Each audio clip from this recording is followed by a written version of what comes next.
Hey you guys, welcome to Localite. It's great to have you with us.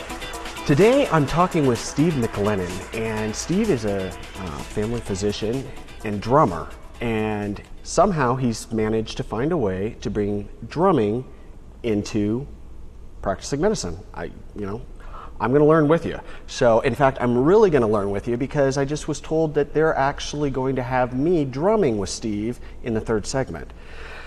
So you're going to want to stay tuned for that.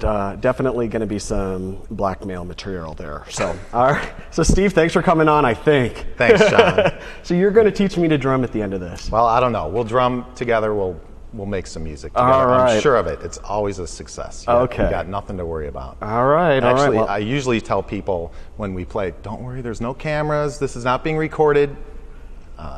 That's not the case today. So everybody sees this. Well, we'll give it our best shot. Well, let's talk about health rhythms. I mean, you're a doctor and you got involved with health rhythms. How do you combine the two? What is this? Well, as a child, when people ask, well, what are you going to be when you grow up? The answer I gave most often was a doctor. Really? Because of my Uncle Peter. Dr. Pete was sort of my hero in some ways, and I thought he was a terrific guy, and I decided that's what I was going to do with my life. But I was also a drummer at heart, and as a kid I was kind of hyperactive and making noise and driving most of my family crazy some of the time, or much of the time. Yeah. And one of my older brothers had a drum set. When I was about 4, he got that for Christmas, and I thought that was just the coolest thing. But as I got older, I couldn't see that I'd be making a living as a musician or a drummer. It just wasn't in my worldview or belief system. But I knew as a doctor I could get a job. And so I pursued medical school and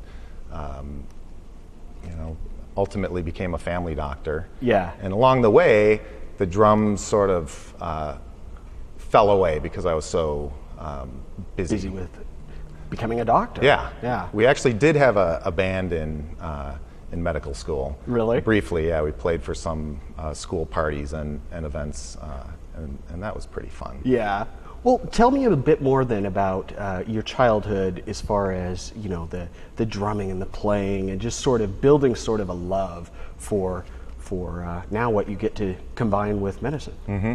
Well, I think it started with my brother Tom getting this beautiful Ludwig drum set, bright metal flake red, shiny, noisy, and he was a real good player. And also, and he shared it with you, obviously. He let me play, yeah. I have a picture of me about the age of 4 or 5. The snare drum's about this high, and I'm there with the sticks playing. And so it was clearly somewhat of a destiny thing for me to play the drums. And some of my earliest memories are going downtown Chicago to my uncle's office on State Street, where they had all these big parades for St. Patrick's Day and Thanksgiving. And I remember those marching bands. Whenever the bands came by, I would get so excited, and especially the drum lines. And I had cousins that played in these Irish bagpipe and drum bands, and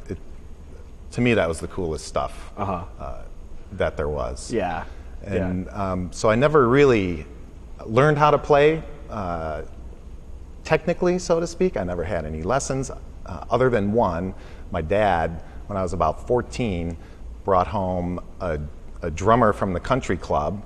I think they'd had a couple of cocktails together, and he brings this guy home, and so he gave me a sort of off-the-cuff lesson, and basically it was just like, all right, kid, you take these sticks, you put on some jazz records, and you just keep playing. And so that was my drum lesson, and that's basically how I learned to play. Gosh. It wasn't until later in life that I started recognizing the value of some education and undoing some of the bad habits that I've learned, and I'm still learning. So I'm very much a student still, which is great. It's great to be a beginner. It's exciting. There's lots of possibilities there. Absolutely. And I think with anything, as long as you look at yourself as a student, you'll always get better, and you'll learn new things and absorb new things.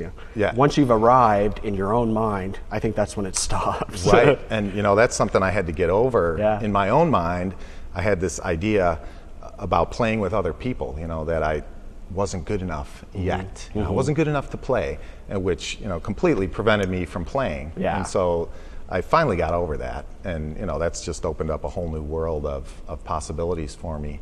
And the drumming and the doctoring, to get to your question, I kind of had an idea in the back of my mind. There must be a way to drum at work. There's got to be a way to do it, but I didn't know what that was. And so I actually brought some drums into the office at the Dow's family practice, and realized that I was annoying people doing this. So I took the drums out. That wasn't the way to go. And then this Health Rhythms program came along, and I owe a lot of gratitude to Greg Wiest and Dan Ross at Columbia River Music here, who found out about this training that was happening in Portland. They called me up, said, "Hey, there's this drumming thing. Some neurologist has this research program, and they're training people to do this drumming program." So I went to that and realized, wow, these guys have done it. They figured it out. And this is Health Rhythms. Health Rhythms, yeah. Awesome. I want to keep it going. I want to talk about Health Rhythms when we come back. We got to take a quick break, because that's really where this all started to kind of formulate together. Very much so. Exactly. Awesome. All right. You guys stick with us. We'll be right back.